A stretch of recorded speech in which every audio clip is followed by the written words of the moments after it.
Çık eyvana güzelim, geldim seni görmeye.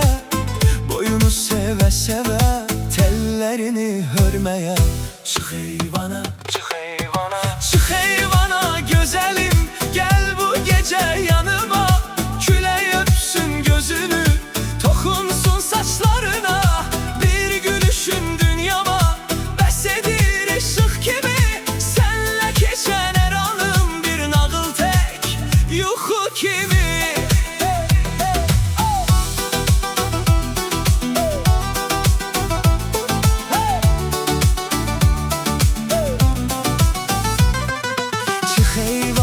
Güzelim, gözünü öpsün külək.